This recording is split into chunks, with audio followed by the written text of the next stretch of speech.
ध्यान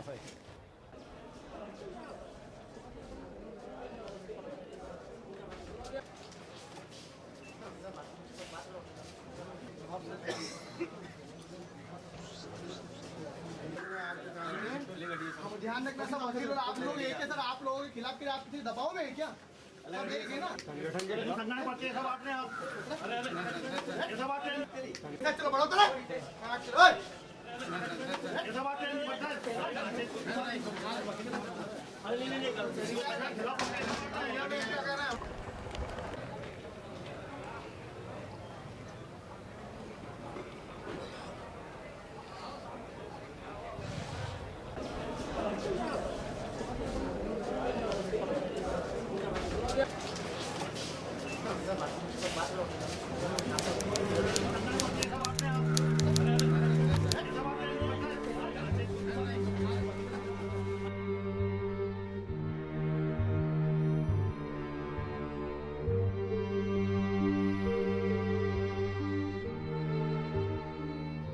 That was on 8th of April morning where I went to Bhatkal.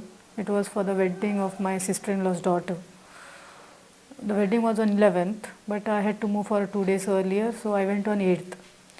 So 8th, 9th, all these things, I was there itself. On 9th around 7 o'clock, 7:15, around 7:15, I called up to my husband that again next 10th morning was about to come to Bhatkal. So I told him, when are you coming? Then he told me tomorrow morning at around 6 o'clock we are going to leave. We came from the office, he dropped me here, told me, sir, get ready, I will come early morning, and he went. Then I saw in TV9, Kannada, Naushad Kashim ji is murdered. Around 9 o'clock when I was there, I came to know that he was shot. Then I don't know what was my condition over there. Then early morning they told me that he is no more and they are getting him. Then only such things. After coming back only I came to know how it happened. I came to know from my neighbors, friends over here in the locality that they had seen him at such and such time at around 8 o'clock walking in the lane, talking on phone. One of the accused, Dinesh, he is supposed to have put a phone call from Dosa camp to Naushad and lured him to come.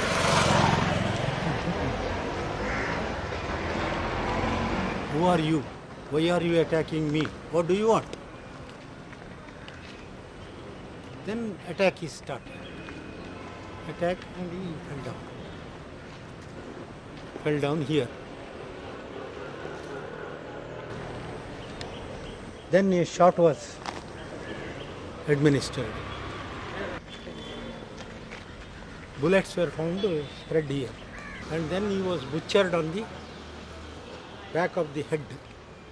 Butchered on the back of the head by means of hard weapons. After the assault, ran away on that road.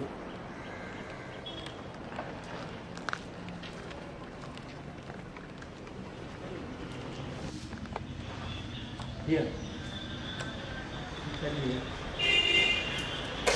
He sat like this.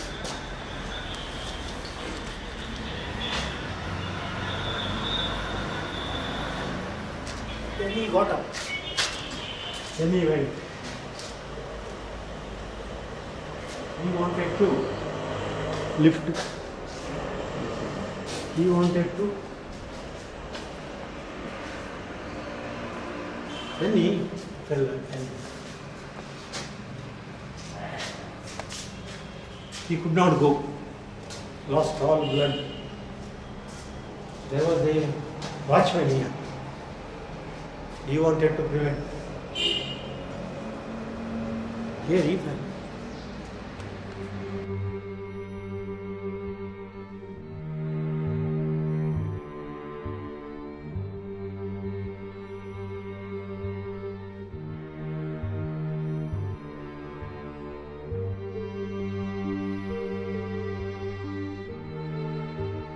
Naushad Qasim ji is such a lawyer. It takes a briefs of some human rights matters, and he was the only person in the sense in Muslim community who had the hopes on him. In the sense, here in Mangalore, no such lawyer in the sense, in Muslim community, in the sense recent day, they were facing certain problem from in the hands of the RSS people or Hindu leaders. Whenever Muslim people being tortured by police or being tortured by these groups or being tortured by the Hindu leaders, they've been approaching this Naushad Qasim ji. He was handling that matter. He was suddenly, immediately, without any fear, he was filing the cases against this police officials and some other Hindu groups also, leaders. One leader of the BJP party in Mulki was murdered in the year 2006 in December. Then there was disturbances. Then in that case, Naushad and myself appeared. It was the beginning of the trouble for Naushad. Several persons are arrested, out of which one Mulki Rafiq and one Atik. The police wanted two, and one this Prasanna, Venkatesh Prasanna, and what is it, Shetty? Jayant Shetty. Jayant Shetty were in DCIB. DCIB means District Intelligence, DCIB, District Criminal Intelligence Bureau. They were in that. When Mulki was produced in court, Naushad was present. He said, "Sir, these people are going to harm me," to Naushad. Afterwards, Mulki was taken into custody, Atik was taken into custody. Both of them were killed under the guise of encounter death. Then there was an enquiry under the Commission of Enquiry Act. Naushad went with the mother of Atik. Naushad went with the wife of Mulki, and he deposed personally in that matter against this Shetty, Circle Inspector Shetty, Jayant Shetty and Venkatesh Prasanna. They are the respondents in the enquiry. There itself there was a rub between Venkatesh Prasanna and Naushad. How I came to know that he is going to take risky cases was not only like somebody told me something, because I used to take down the drafting, whatever he used to do, whatever work, whatever case he used to do, I used to go to office or sometimes even at home. Sometimes not during only office hours, even sometimes in the home also when clients comes and the cases, and when I used to take that drafting, I come to know what the work he was doing, like why he is doing so deep, why he is going so deep into the case. That was only what he was working for his clients. But when he used to draft, I used to find that this is something very risky what he is putting into his papers. Our senior, that Purushottam Pujari, he never he's always been opposing the police officials. And the same principle we adopted, I and Naushad. And when he files a case, even I or Naushad, what is our principle? We don't talk with these officials. When there is no communication, they will misunderstand that, yes, because of this lawyer, we are facing this problem. Then this will develop with them. They will develop the enmity with the also personally with the lawyers. Again, Venkatesh Prasanna and this Jayant Shetty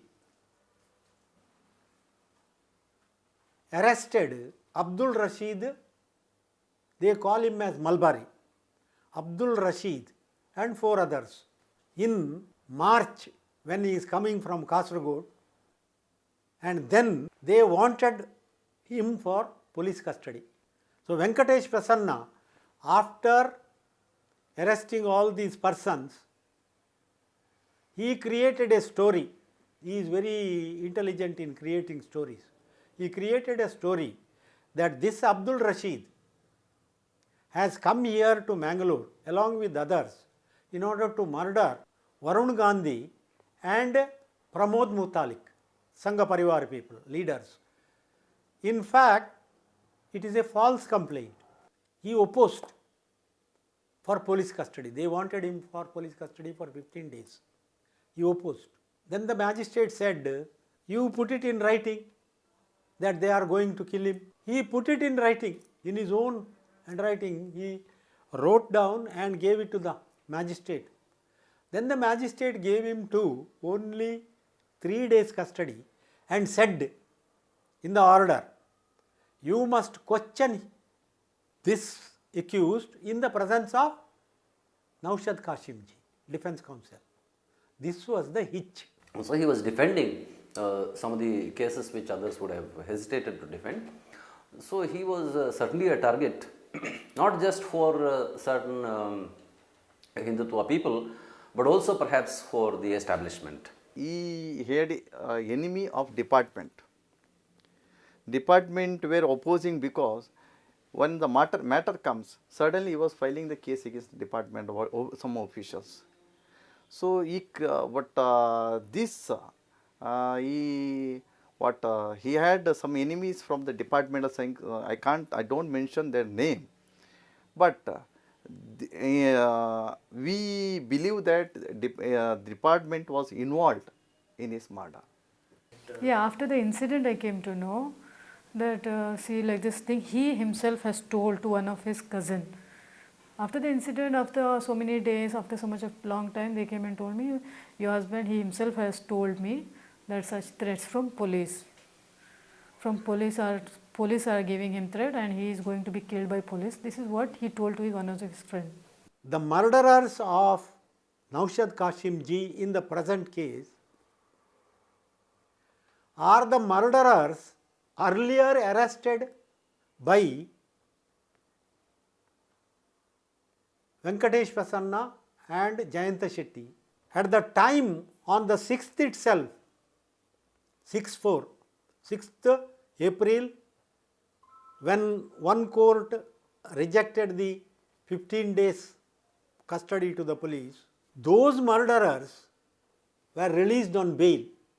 Conspiracy started on the 6th itself by these police officers. They encouraged these murderers to finish off this Naushad Kashimji because he is a hurdle to them, he is an obstacle to them. So it cannot be said that they are not known about the facts. Therefore, I immediately on the morning went to the SP and told him, I suspect these police officers, 4 police officers, and I prepared a complaint and I presented it to the investigating officer. Meanwhile, before I went there, they told me they have already prepared a complaint from one Venkatesha, a contractor who has no business to come there. And in that complaint, they have given a complete go-by to the case. Kashimji's senior, who is not, a Muslim, if tags matter, Purushottam Pujari, is on record. He is himself a lawyer, a successful lawyer, an elderly senior man, a soft-spoken, outspoken of course, and not necessarily within quotation marks radical kind of person, but a person who is honest and honest to his profession and to his people and to what he professes as values of his profession. He is on record saying, and he has even filed a case with the High Court saying that Kashimji was actually murdered and he has all the documents. So it's not, it's a clear case of a Hindutva ideology, which is not merely the Hindutva ideology of people who felt that certain Muslims who they wanted to eliminate were being defended, but also a government, a state or a state department which was in connivance with this kind of activity. It's not just in the case, as I said, it's not just in the case of Kashimji alone, but in various other cases also that the state has taken the initiative to protect the culprits and criminals.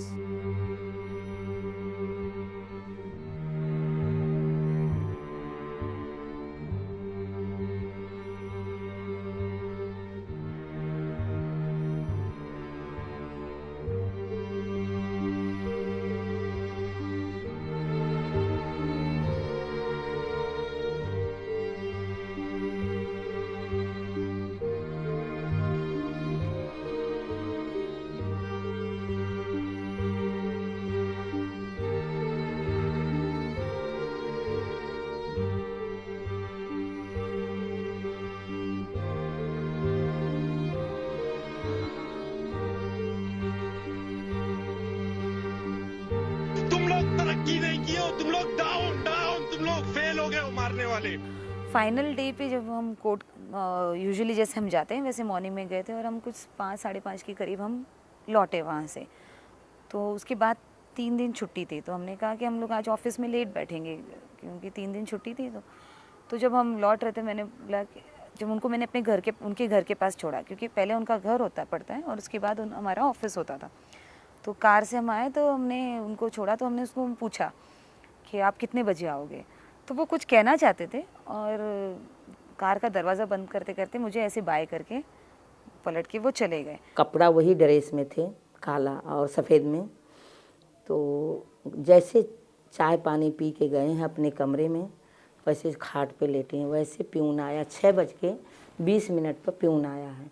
बोले भाई client 3 आए हैं और 3 आए हैं, बस इतना ही वो कह के चला गया। तो जब ये बाहर निकले हैं तो मैं बोलती हूँ कि बाबू अभी मत जाओ, पसीना तुम्हारा सूखा नहीं है बेटा, तो कपड़ा हाथ मुँह धो, कपड़ा बदली करके थोड़ा लेट जाओ। जिसको बैठना हो बैठ के इंतज़ार करेगा और नहीं बैठना हो चला जाएगा। नहीं माने। 6:20 पर दरवाजे पर मेरा ना खतरा कब से मेरे दिमाग में रहता था, 9 बजे के बाद से। ये अभी दिन डूबा है, तभी मेरा खतरा नहीं था। तो जालिम पहुंच गए, कुर्सी पर बैठने भी नहीं दिया और साइलेंस से मारे। जब फिर मेरा प्यून चिल्लाने लगा तो उसके ऊपर यहाँ पिस्तौल रखे, बोले कि ज़्यादा आवाज़, इतनी गाली दिया उसको, अगर यहाँ आवाज़ निकालेगा तेरे को शूट कर दूँगा। लोग चाहे होते तो बाबू क्या पकड़ नहीं लिए होते। उधर ही से गुजरा, कितनी दुकान है देखो, यहाँ दुकान यहाँ दुकान, इतना सा रास्ता है। इस रास्ते में पूरा शटर खुला हुआ है कि क्या तुम्हारी आँख पर पट्टी लगा के खड़े हो। कोई चाहता तो हाथ 3-4 आदमी लग के हाथ पकड़ लिए हो, लेकिन नहीं। जब मेरा प्यून आया, अम्मी अम्मी अम्मी सर को गोली मारी, बस बाहर से ऐसी चिल्ला के केबिन से और भागा, फिर गया। उस वक्त मैं सो रहा था तो अचानक अम्मी आई और मुझे बताने लगी कि बेटा भाई पे किसी ने गोली चला दी, उठ के जाकर चलो। तो हम लोग घर से यहाँ पर आए और हम लोगों ने भाई को देखा।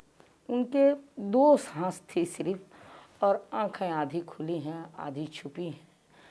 और मैंने पानी डाला तो नहीं गया पानी। बैठी सहला रही हूँ कि अल्लाह, ये गोली मेरे सीने पर लगी होती पाक परवरदिगार, ये ज़ख्म कहाँ बर्दाश्त करूँ रब्बुल आलमीन। है मेरा बेटा, किसके सहारे तू मुझे छोड़ के जा रहा। अपनी माँ को, बूढ़ी माँ ने थी बेसहारा को एकदम बेसहारा मैं हो गई। किसके सहारे मुझे छोड़ा है।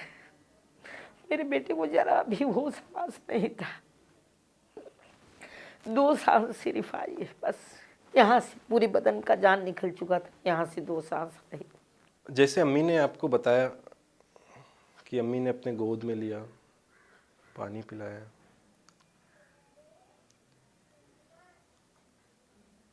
मैंने वो देखा। फिर मैं वहाँ से भागा कुर्ला पुलिस स्टेशन। जहन, इंसानी फितरत, जहन काम नहीं कर रहा था उस वक्त मेरा। हॉस्पिटल लेके जाना है या पुलिस के पास जाना है, जहन काम नहीं कर रहा था उस वक्त। हॉस्पिटल जाऊं या कहाँ जाऊं, क्या करूं क्या नहीं करूं, मसला ऐसा हो रहा था। और मैं पता नहीं, एक अचानक जहन ये किया कि पुलिस स्टेशन भाग दो। और जब पुलिस स्टेशन गया, पुलिस के साथ आया मैं कुर्ला पुलिस स्टेशन। जब तक अम्मी और हमारे पड़ोस के ऑफिस के पड़ोस के डॉक्टर और काफ़ी लोगों ने मदद की और वो लोग हॉस्पिटल चले गए।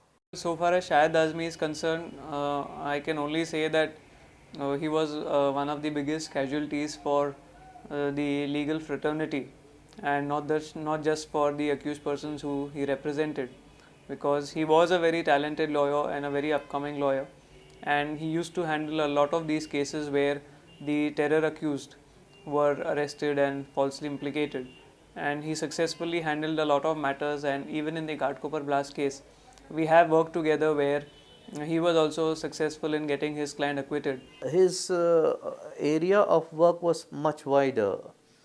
It was not just merely he was a defense lawyer for a terrorist as it is being painted out, but he was a very strong defender of democratic rights. जहाँ जहाँ जामियत का ऑफिस है, जहाँ जहाँ जैसे कैलकाटा हो गया, दिल्ली हो गया, बॉम्बे में है, तो वहाँ की सब तरह के लिए लीगल एडवाइज़र एक ये बॉम्बे के लिए थे, लेकिन ये इतना इनिशिएटिव लेते थे, इतनी कि ऑफिस से भी कांटेक्ट में रहते थे, दिल्ली के भी रहते थे, कैलकाटा के भी रहते थे, और वहाँ के जितने लोग हैं जो भी लीगल एड प्रोवाइड करना है, जो लॉयर्स अरेंज करना है, वहाँ के एरिया के लॉयर्स होते थे, उनसे मीटिंग लेना, कोऑर्डिनेशन करना, और फीस का स्ट्रक्चर जो डिसाइड करना था, वो सब वो शाहिद ही करते थे। वो हर तरह के केस लड़ रहे थे, हाई प्रोफाइल से लेके वेरी वेरी हाई प्रोफाइल से लेके वेरी वेरी लो प्रोफाइल तक।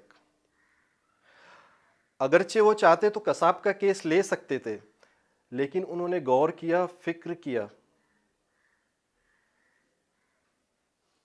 उन्होंने गौर किया, फिक्र किया, तब जाके फहीम अंसारी का केस लिया। पहली बात तो उन्हें लगा था कि कोई लॉयर ये मैटर लेगा नहीं, तो कन्विक्शन पक्का था, तो हमने वो डेयरिंग की थी। और हम जिस तरह से काम कर रहे थे और जिस तरह से हम पुलिस डिपार्टमेंट को, या जो भी विटनेस होता था, सिर्फ पुलिस डिपार्टमेंट नहीं, जो भी विटनेस आता था, वो पुलिस का हो या कोई और हो, हम लोग उसको बहुत अच्छी तरह से उसको क्रॉस करते थे।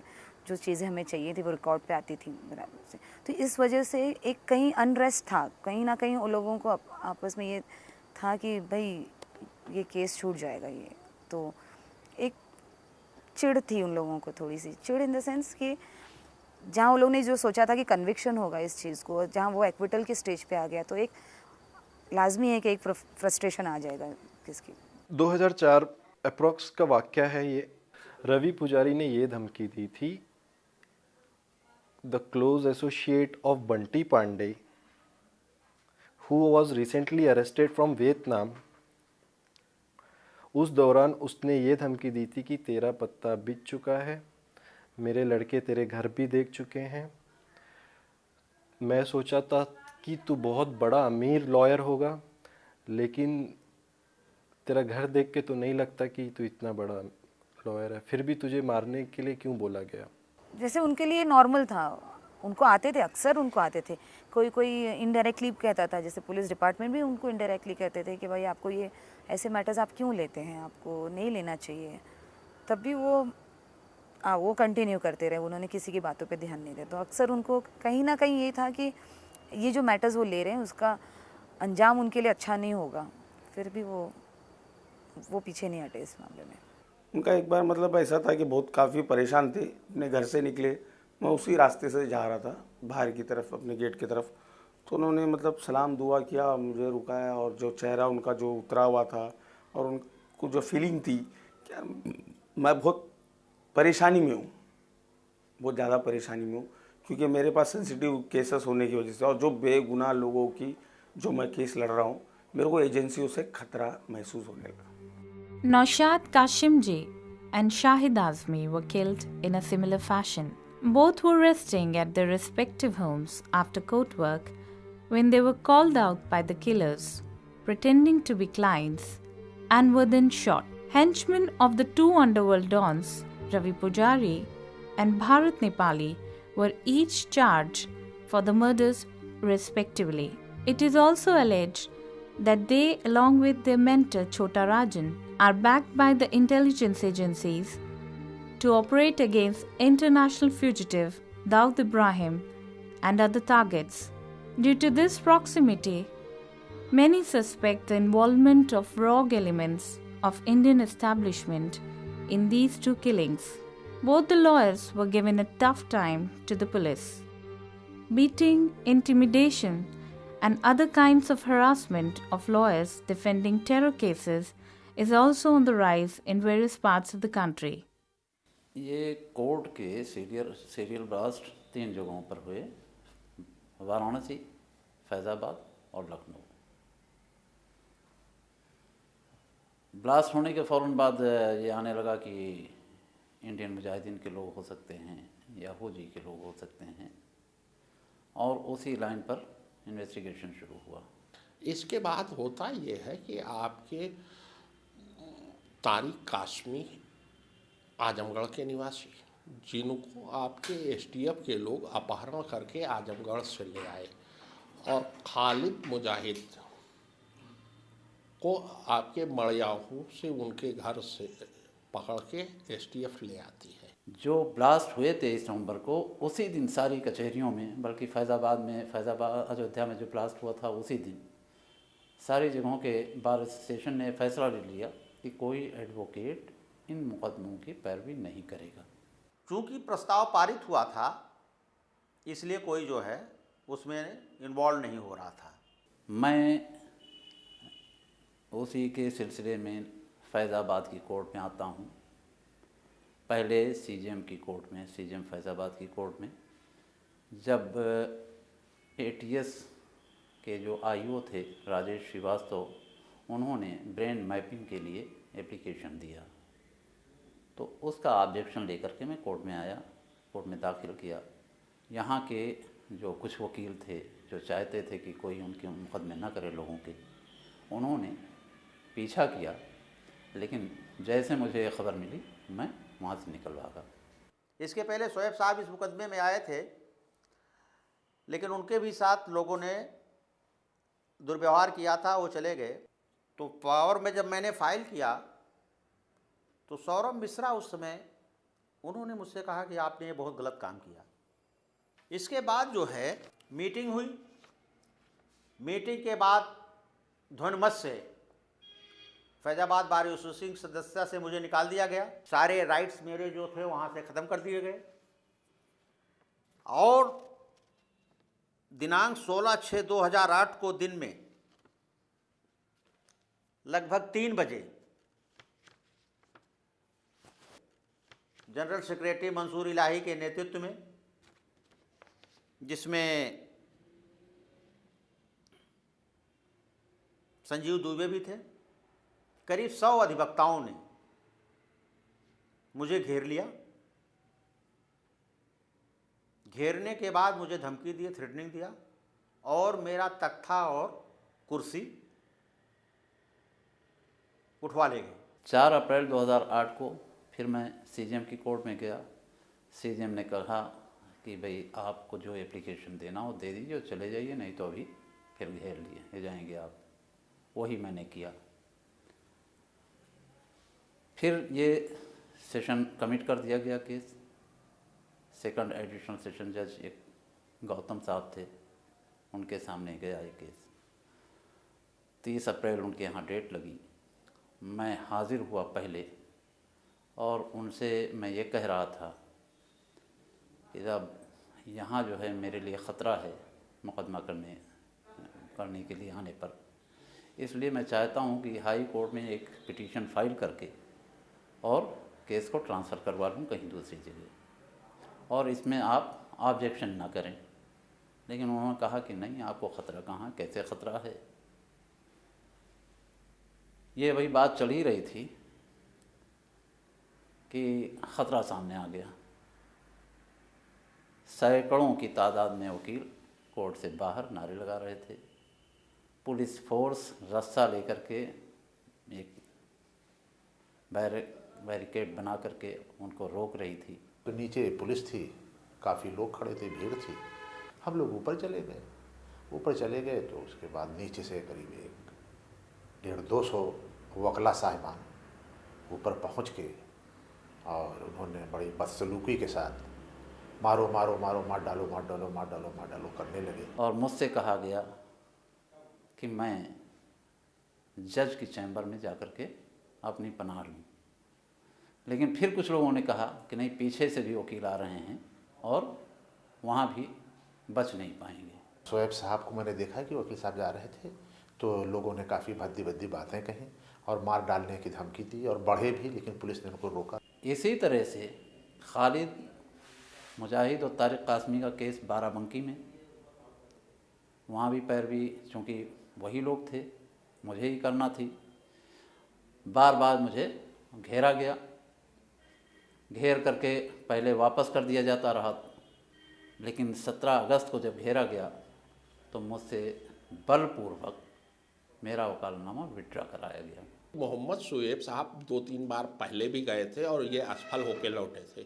उसके बाद जब हमने इंटरफेरेंस किया तो उस दिन चूँकि हम लोकल वहाँ के एडवोकेट थे तो काफ़ी धींगा मस्ती करना, टांट करना, हल्ला मचाना, बोलने न देना, पकड़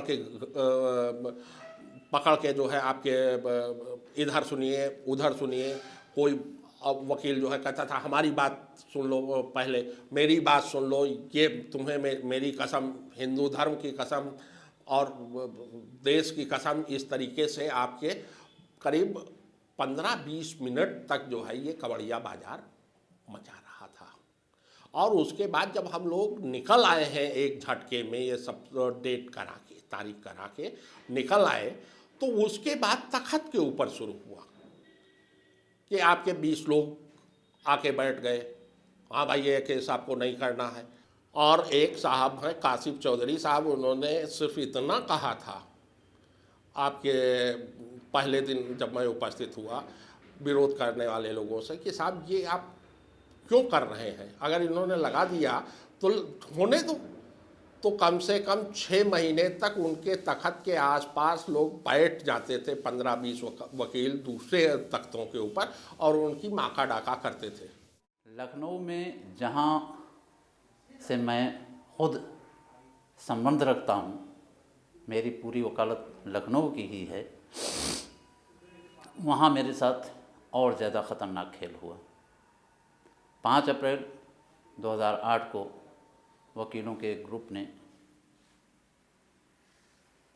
जा कर के सीजेएम की कोर्ट में कहा कौन वकील है जो इन लोगों की पैरवी करने के लिए आया है, उसको पकड़ो मारो। उस दिन तो मैं बच करके चला आया और मेरे साथ कोई हादसा नहीं हुआ। नहीं, हम लोगों ने विरोध किया था।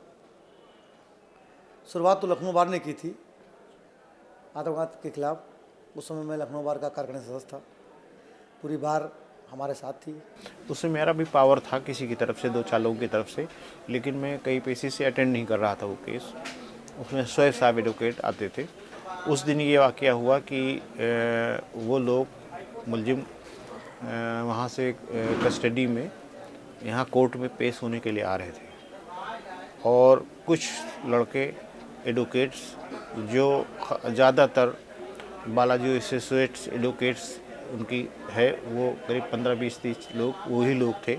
वो लोग नारेबाजी करते हुए उनके पीछे, उनको मारने के लिए, उनको घेरने के लिए वो लोग पीछे, उनके पीछे यहाँ कोर्ट तक, कोर्ट नंबर 2 तक आ गए और जिंदाबाद मुर्दाबाद के नारे लगाने लगे। मैं भी देखने गया, अपने चैम्बर से आगे बढ़ा, जब तक कि वो लोग सब नारेबाजी करते हुए इधर आ गए, हमारी तरफ आ गए जहाँ पे मैं खड़ा था। बस हमको मारने पीटने लगे, लात जूते घुसे, गिर गया मैं, लातों से जूतों से मारने लगे। और यहाँ पे आचार्य एडवोकेट है, बगल में बैठता है, इसने बचाने की कोशिश की तो इसको भी मारा उन लोगों ने, और कहा कि कच्चे हमको धमकी दी मार करके। उसके बाद गेट के बाहर हमको कराए और कहा कि अगर वकालत करोगे, कचहरी आओगे तो तुमको जान से, तुम्हारे परिवार को हम लोग जान से मार देंगे इन लोगों की वकालत करोगे। तो मैंने कहा मैं इन लोगों की वकील नहीं था, मेरी किसी ने कोई बात नहीं सुनी। 12 अगस्त की जो तारीख आई उसमें अंजू गुप्ता एडवोकेट हैं जो मेरे साथ सहयोगी के रूप में काम करती है, उसके हाथ से मैंने इसी आशय का एक प्रार्थना पत्र भिजवा दिया कोर्ट में कि ह्यूमन राइट को फॉलो नहीं किया जा रहा है, उसके जो डायरेक्टिव्स हैं वो नहीं फॉलो किए जा रहे हैं और ह्यूमन राइट का उल्लंघन किया जा रहा है। ऐसी हालत में सुप्रीम कोर्ट ने DK बसु के केस में जो डायरेक्टिव्स इशू किए हैं उनके आधार पर पुलिस को ये डायरेक्ट कर दिया जाए कि वो इन मुलजिमों को हथकड़ी में कोर्ट में न पेश किया करे। 11 बजे वो एप्लीकेशन पहुंची, मैं करीब 1 बजे कोर्ट में ख़ुद पहुंचा अपने और जूनियर्स के साथ में, और यही करीब 1:15 या 1:30 बजे रहे होंगे, एग्जैक्ट टाइम नहीं बता सकता मैं, कि 20, 25 या 30 की तादाद में वकील थे। वो आए, पूछा, फिर जैसे वहाँ पूछ रहे थे कौन वकील है, उस दिन मैंने कह दिया हाँ मैं हूँ। तो मुझे कोर्ट के रूम में ही, उस वक्त जिस बैठे नहीं थे अपनी कुर्सी पर, इन लोगों ने वहाँ भी मुझे गिरा करके मारा और काफ़ी चोट पहुँचाई। 13 अगस्त को फिर वही उसी टाइम पर करीब वही ग्रुप जिसने 12 अगस्त को मेरे ऊपर हमला किया था मेरे चैम्बर में पहुंचा, मुझे घसीटा, मेरी चेयर से घसीट करके मेरे चैम्बर से बाहर लाए। शोएब साहब को बहुत मारा उन लोगों ने, उनके चैम्बर में घुस करके उनका कपड़ा फाड़ दिया, कोट फाड़ दी, बैंड फाड़ दिया, बहुत मारा पीटा और उनको लाद करके 4-5 लोग टांग करके बाहर फेंक दिया ले जा करके। बैंड जो एडवोकेट की पहचान होती है उसको नोच डाला गया, मुझे पटक दिया गया, पटक करके फिर उठाया गया और पूरी कचहरी में तमाशा बनाया गया डिमॉन्स्ट्रेट करके। और मुझसे ये कहा गया कि नारे लगाओ, हिंदुस्तान जिंदाबाद और पाकिस्तान मुर्दाबाद। वकील हम लोग के भाई हैं, हम लोग उनका कोई विरोध नहीं करते हैं। निवेदन के तहत हम लोग निवेदन करते हैं कि कोशिश ये हो कि आतंकवाद की पैरवी ना हो। हम लोग अपने बड़े भाइयों का सम्मान करते हैं, हाथ जोड़ कर निवेदन करते हैं। कुछ बताइए आप आराम से। हाँ, सफदर नागौरी और उसके 13 साथी इंदौर से पकड़ा गए थे। उन पे ये इल्ज़ाम था कि उन्होंने इंदौर के पास पीतमपुर है, पीतमपुर के पास किसी गांव में इन्होंने कैंप लगाया था और वहाँ पर इन्होंने बम विस्फोट करे थे और ट्रेनिंग दी थी विस्फोट करने वगैरह की, इस प्रकार का आरोप उस पर लगा था। गिरफ्तारी के बाद में इनको धार चीफ जुडिशल मजिस्ट्रेट महोदय के न्यायालय में पेश किया गया। उसी दौरान धार बार काउंसिल की तरफ से एक बयान आया अखबार में कि ये जो मुलजिम पकड़ा हैं इनकी कोई धार का वकील पैरवी नहीं करेगा, ये प्रस्ताव पास करा है और अगर बाहर का वकील आएगा तो उसको भी पैरवी नहीं करने दी जाएगी।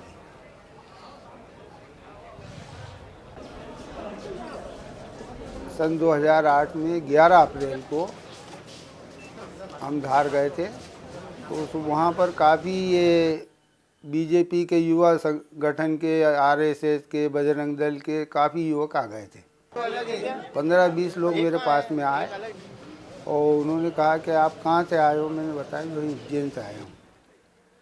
तो कहने लगे किस लिए आए हो। मैंने कहा कि सिम्मी के लोग पकड़ा हैं, इनकी पैरवी के लिए आया हूँ मैं, उनके परिवार के लोग आए हैं। तो उन्होंने कहा कि आप यहाँ से चले जाओ, यहाँ धार का ना बाहर का कोई वकील कोर्ट के अंदर नहीं जा सकता। तो मैंने कहा ऐसा नहीं है, आपको रोकने का कोई हक नहीं है मुझे और मैं पैरवी करूँगा। जब मैंने इतना कहा तो उन लोगों ने मेरे पर हमला कर दिया।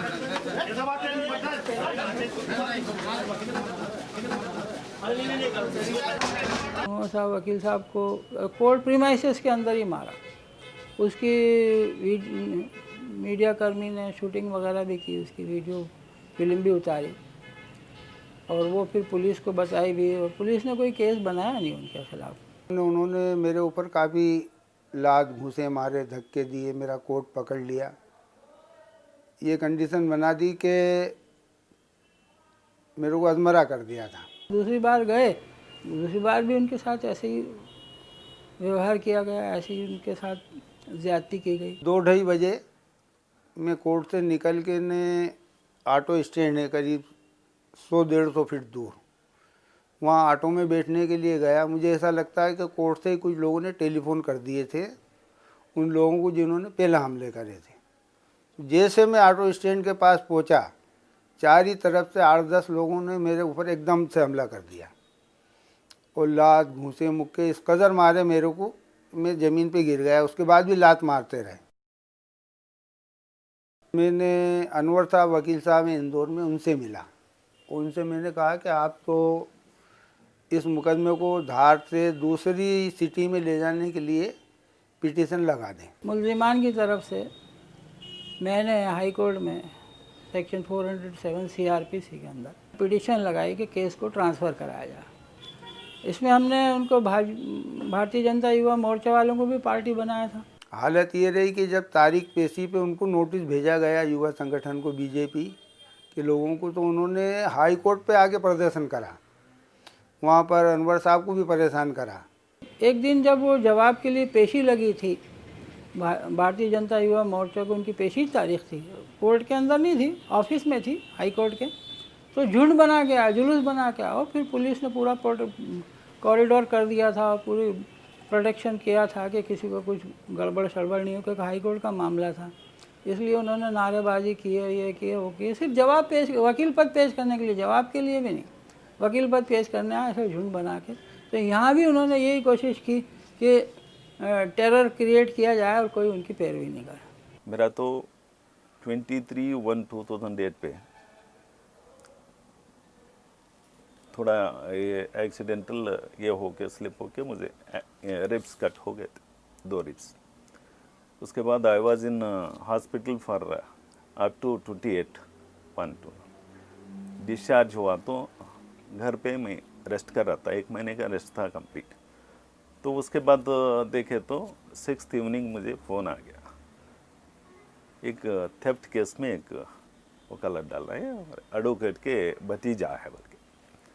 मैं बोला तो मेरा हालत ये है, मैं नहीं आ सकता। वो टाइम में सीनियर एडवोकेट इंजर्ड थे एक्सीडेंट के इसमें, वो एडमिट थे, तब मेरे हाथ में वो वकालत थमा दिए, मैं वो ले जाके सबमिट किया कोर्ट में। At that time the case is admitted as a 41D of CRPC theft. ये मेमो साइन करके उनको देके एडवांस करने को भेज दिया। जैसे ही मैं यहाँ से निकला तो डॉक्टर से मिलने गया था, डॉक्टर से जाके मिल के 3 बजे तक घर पे गया तो टीवी में ऑलरेडी मेरे खिलाफ आ गया। सडनली 2 दिन क्या कि आई थिंक 2 दिन हॉलीडे आ गए, ये हॉलीडे दिन में पेपर में आने लगा दे आर टेररिस्ट कर बोल के। हम भी हैरान हो गए, हमको तो थेफ्ट केस बताया गया था एज पर रिकॉर्ड्स, या अचानक ऑर्गेनाइजेशन वो संडे गिंडे पेपर में आने लगा। मंडे देखते फिर वो कन्वर्ट हो गया, मेमो डाले वो टेररिस्ट है, ऐसा है, वो संगठन से मिल गया, वो हो गया कर बोल। रोज़ तो हमारे कोर्ट कैंपस में एजिटेशन चलते रहे, ये रहते हैं, टीवी में मीडिया में सभी आता रहा, सब कुछ चलता रहा। इसके बावजूद भी मैं रोज़ ऑफिस आके 2 बजे तक बैठ के उसके बाद निकल जाता था। मुझे तकलीफ हो तो भी आके बैठना पड़े मुझे इनके एजिटेशंस के खिलाफ। बार एसोसिएशन वाले भी दबाव दिए हमारे, और स्पेशली ऑर्गेनाइजेशन वाले, इंडिपेंडेंट ऑर्गेनाइजेशन 3-4 ऑर्गेनाइजेशन वाले दबाव डाले, स्ट्राइक निकाले और पेपर स्टेटमेंट डाले। हमारे ओन एडवोकेट्स कलीग्स तुमको देख लेते हैं, तुम भी टेररिस्ट है। और वो होने के बाद मेरे घर पे अटैक किए मिडनाइट, 20-30 लोग ऑर्गेनाइजेशन वाले विथ इलेक्ट्रिसिटी निकाल के नाइट में पत्थर पे के बिल्डिंग के ऊपर, सीमेंट सीट पूरे फूट गए। और नेक्स्ट डे फ़ोन कॉल आने लगे, I have lodge the complaint before the concern police station but till today there are not secure the any offenders. Incident के दिन जो है 2:10 या 2:15 I left this office. When I was on the way to my house, in between only I received a call that fire is going on. 2 centres लगाए थे उधर, 2 police security थी, security रहते भी आंच लग गई उधर ऑफिस में। का तो है तुम ना डराने का, स्टेट वे तो अटैक नहीं कर सकते थे, डराने का वो करते ये करते, उधर आंच लगाए, डोर को आंच लगाए ऑफिस के हमारे सीनियर के। सभी भी पुलिस इन्वॉल्व रहने में चाहिए, सभी होते हैं, नहीं तो otherwise. Naturally, when you are doing pure defense work, means you are doing pure labor to see that people are out rather than in, then you invite the ire of the administration. 2 or 3 years back, we were getting regular threats, and I had, through the Commission of Enquiry, I had got a police case also registered. they were the threats were primarily during the time when the first lot of officers were arrested in the Sohrabuddin encounter. So in all probability there were some hands from the police hand also involved. In November 2003, two things happened. Once somebody came here. I sit till late night. In fact, till 2 a.m., 3 a.m. I used to work. So somebody came as if posing himself to be a client. He wants some to hand over some matter, and then he came here and started talking of all such nonsense that NGOs are minting money, you people are being used as a scapegoat and all that. And then he started threatening that sometime you will be done to that. So don't do all this kind of work. And so I didn't entertain. Then while leaving my office, on that day I left a bit earlier, so it might be around 12 or so, midnight. So I found that person standing down even after say half an hour of his leaving. And then he took out some weapon and then I immediately drove my car. When I took on this assignment before His Lordship Justice V. Bhaskar Rao, I was told by people who were apparently, I am not aware, they say that they were eyewitnesses, but they were not willing to come and give evidence. They were apprehensive. I was told that I was a fool, I was taking on something which was huge and which would pit the police force against me. In fact, one person went to the extent of telling me that there is a rumor that there might be an encounter staged. The state administration, the state machinery is involved. And the very active, visible state machinery is the police force. And the cop who files the charge sheet dreaming about his promotion. When you put a spoke in the wheel, he doesn't get what he wants. So you're not the best of your friends. 2004 के अंदर एक accused था फिरोज खान, उसको जब court में produce किया गया और उसके बारे में मैंने कोर्ट से कुछ बातें बताई कि भाई इसको इतने दिन से इलीगली डिटेन किया हुआ था और इसको बहुत मारा गया है। उसके बाद वो एक्यूज ने भी कंप्लेन की बिफोर कोर्ट कि भाई मेरे साथ ऐसा ऐसा हादसे पेश आए। जब मैं कोर्ट से बाहर निकला तो मेरे को कहा गया एसीपी की तरफ से कि आपको डीसीपी क्राइम आना है, कुछ आपसे सवाल जवाब करने हैं। नेक्स्ट डे सैटरडे था। सैटरडे को जब मैं मुलाकात पे जाता जेल पे, एवरी सैटरडे में मीटिंग करता था एक्यूज़ के साथ, तो वहाँ पे जब अंदर जो एक्यूज़ थे उन लोगों ने मेरे को बताया कि आपके लिए सुबह में भी डीसीपी क्राइम के कुछ पुलिस वाले आए थे और ये बता रहे थे कि इलियास भाई को ले जाने का है। मैं जब बाहर निकला उन लोगों ने मेरा पीछा किया, मेरे पीछे उनका अपने व्हीकल लेके आए और कुछ दूरी तक आने के बाद उन लोग फिर हमको दिखाई नहीं दिए। जो हैदराबाद कॉन्स्पिरेसी के नाम से जो है मीडिया में मशहूर हुआ, जिसको अजीम साहब मैं शुरू से फर्स्ट डे ऑफ जो है अरेस्ट से उसके अंदर डिफेंस लॉयर हैं। फर्स्ट डे ऑफ अरेस्ट से नहीं, अलबत्ता उससे पहले जो है इलीगल कस्टडी से उसको जो है जो लड़कों की इलीगल कस्टडी थी वहाँ से जो है हम लोग उन लोगों के डिफेंस लॉयर्स हैं। उनके जो है रिट्स फाइल किए और जो है टेलीग्राम्स करे, फिर उसके बाद तमाम चीज़ें हुए। तो उसके अंदर कई एक एक्यूज़ को बने। जब एक्यूज़ नंबर 22 जो है तकरीबन एक 6-8 महीने 10 महीने के नहीं अबाउट 1 साल के बाद जो है A22 अरेस्ट हुए। तो जब A22 के जो है अरेस्ट हुए, उनको जो है मजिस्ट्रेट के घर पे पेश करे, तो मैं गया मजिस्ट्रेट के घर पे जो है मजिस्ट्रेट जब पेश करे तो जो है मिला कर एक्यूज़ से और जो है वो फॉर्मेलिटी होने के बाद जब वापस रिमांड रिपोर्ट लेके वापस आ रहा था तो सरसरी देख रहा था तो उसमें जो है एक्यूज़ मेरे को भी जो है इसके अंदर 198 में एब्सकॉन्डिंग एक्यूज़ बोल के लिखा हुआ था। उस टाइम पे मेरे जो लॉयर थे, एक हमारे सीनियर लॉयर थे HN झाला, मिस्टर HN झाला, उनने मेरे लिए बहुत लड़े थे। तो वो एडवोकेट को उसके बाद फॉरेन कोटा में डाल दिया था। 2001 से लेकर 2002 तक की जो मेरी यानी ये सब थी कि उनकी बात नहीं मान के भी मैंने इन लोगों का केस लड़ने का चालू रखा और हर मरतबा यानी पॉलिटिकल यहाँ के हमारे जो थे उनको भी गाइडलाइंस देता रहा ये भी। तो उसकी वजह से उन्होंने एकदम मुझे हिट लिस्ट पे ले लिया था और ये 2006 के अंदर उनकी बात नहीं मानने की वजह से मुझे 2 केस में फंसाया गया। एक आर्म्स के 2002 के पहले का आर्म्स के कोई केस में जाहिद खान करके जो हमारे को एक्यूज थे उनको निकाला और उनके रिमांड लिए और ऐसा बताया कि इन्होंने रिमांड में कबूला है कि भाई ये पेंडिंग जो केस था 2003 में हुआ था उसमें बोले कि ये लोग थे और इनका इन्वॉल्वमेंट है। देखिए फ़ोन पर धमकी तो खैर पुलिस वालों की मिली है, मुझे वकीलों की तो नहीं मिली है। वकीलों से तो यही सुनने मिला कि करोड़ों रुपए आतंकवादियों से कमा लिया हमने। There was vigilance here down the chamber where I stay there as to why I'm not feeling nervous about it, who's coming to make the payments, how the payment is being made.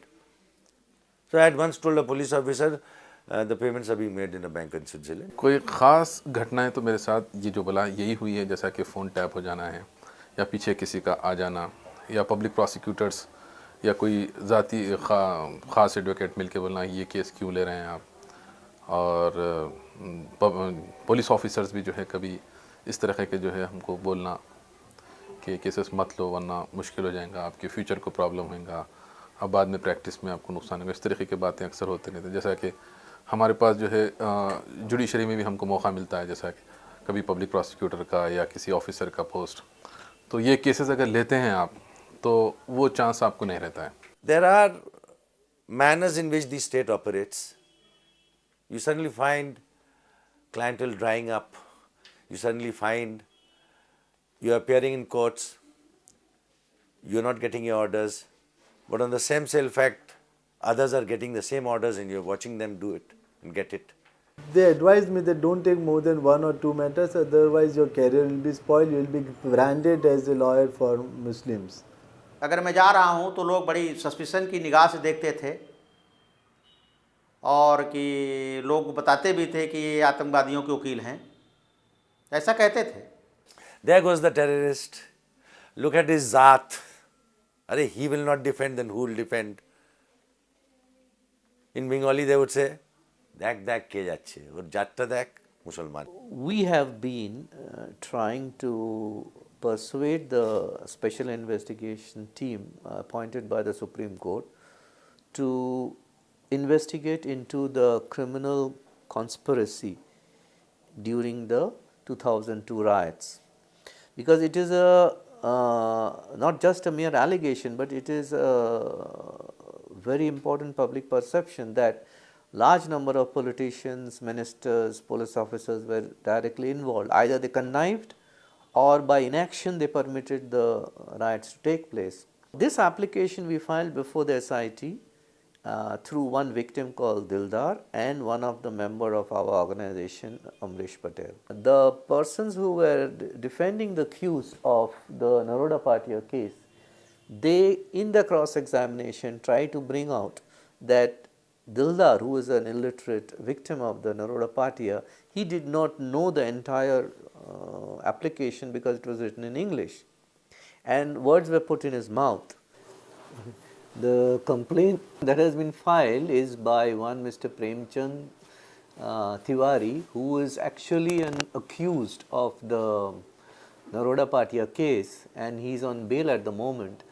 And he has filed this complaint against myself, then Mr. S.H. Iyer, Mr. Amrish N. Patel, Sohail Tirmizi and Shamshad Khan Pathan, all are advocates who have been appearing in some case or the other, but in the present case we have actually not appeared as advocate at all.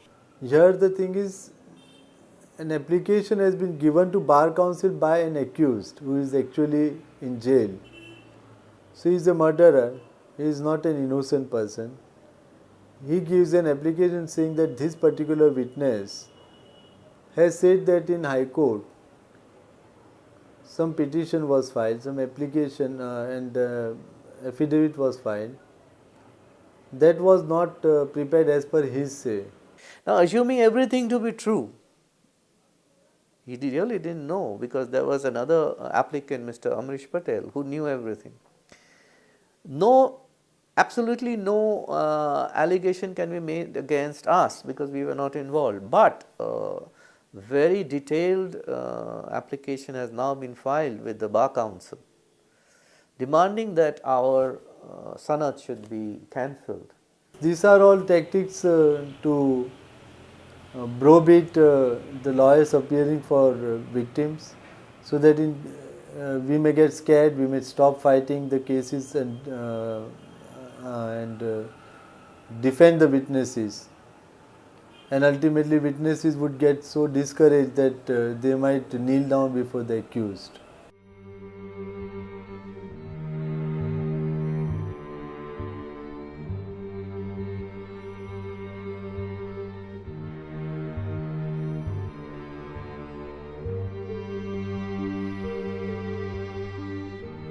The defense of an accused on trial is a part of sound administration of justice, and those who issue these threats or prevent people from carrying out the normal processes of law are guilty of subverting the system of justice, which is the grossest kind of contempt. In fact, there's a recent judgment of the Supreme Court which has categorically stated that calls given at the Bar Association that lawyers should not take the case of a suspected terrorist or some other accused in a heinous crime is absolutely unprofessional and not correct, unethical. Any society, if it is seen that there is no justice or no law and order or no rule of law is not adhered by the very government which it has promised or instituted the laws, then the business community would begin to wonder if their investments are safe in a country which does not have a sound judiciary. Under the Advocates Act, the Bar Council of India has the power and the jurisdiction to lay down rules of professional conduct and etiquette. And following the English practice, we have a statutory rule which is taught to every law student that no lawyer shall refuse to defend a person on the ground that he believes him to be guilty, or on the ground that many other people believe him to be guilty, or that the accused is a very unpopular person, or that it will cost the lawyer his own popularity or some other inconvenience in defending him. Lawyers take up a case, they don't look the ideology, they don't look the personality of the party, they are really concerned with the evidence on record and the relevant provisions of law under which the man is charged, and he will argue that no, he can't be charged under this particular section, or the evidence is not sufficient to warrant a conviction. Defense counsels in a criminal case is a necessary evil to establish the rule of law in this country. You can't boast of that our country is the one of the best democratic country in the world unless you maintain the rule of law and defend people properly. Independent judiciary is the bedrock of any democracy, and if India is seen as not adhering to its democratic values, it would have very long, deep impact on India's aspiration to be a global power. It is vying for, or it claims to have, which in my opinion, India should have a permanent Security Council seat. But if it is seen as not having an independent judiciary or not valuing its democratic ethos or democratic values, then its credibility is undermined, and that will have impact when it comes to a global opinion whether India should become a permanent Security Council member or not. When a lawyer appears in such matters, and where the ruling classes or the people who are the stronger side, they are directly affected, one of the easy method, in fact I would call it the soft belly, is the defense lawyer. because he's an individual. We presume they are professional individuals. So if you can get rid of him, scare him off, make him run, then they succeed. I am fighting those kind of people, those kind of offenders. So ultimately, their aim would be to attack, obviously. Don't get nervous, don't panic in face of threats. Of course, it's easy for me to say so. They may sometimes feel, what about my family, other things? What are? After all, human beings are there. But defense is, if you are taken up a defense, please don't let the accused down. What my husband was working for the people, there should not be end for them. If one has gone, there are many hundreds and thousands who will be coming up. So that has to be continued. I am proud to be what I am. I am proud to be an Indian. I am proud that this is my country, the best country in the world. And ये नहीं है कि मैं explanation दे रहा हूँ. I am being apologetic. No, I am proud to be a defense lawyer, and I am ready to go and fight for my client till the last of my breath. हम अगर डर जाएंगे तो देश को बर्बाद करने में ये मशीनरी और आगे आएगी। इसलिए मैं तो कहूँगा कि चाहे जितना डराया जाए, निडर हो करके ही हमें इस रास्ते पर चलना होगा। Recently, I got through two threat calls pertaining to two incidents. One incident pertaining to the Yusuf, who is facing around more than 19 cases, that is major serious offences.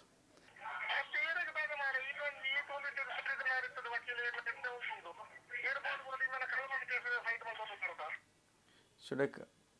Yeah. He was introducing himself that I am the main accused. I am the murderer of Vamanj Rohi.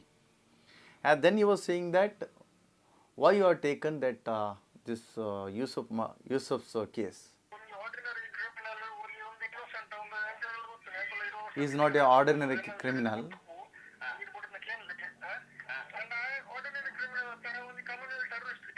He is a terrorist.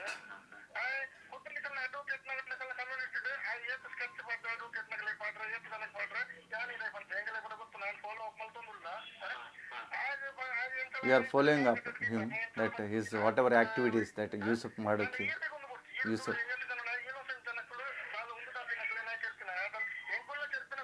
He has killed all the innocent persons. We also committed murder. We also killed so many persons.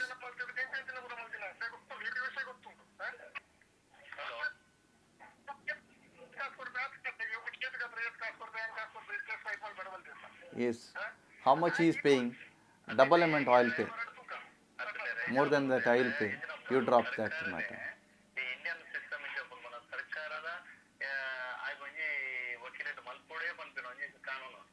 I replied him that so though if I dropped him, even government has to appoint one lawyer for him.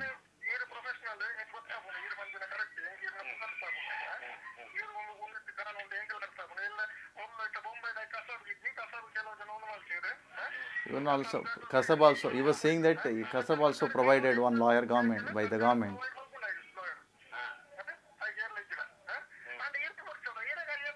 But you don't handle it.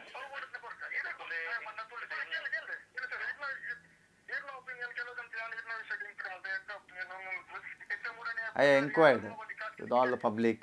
I got very good opinion on you.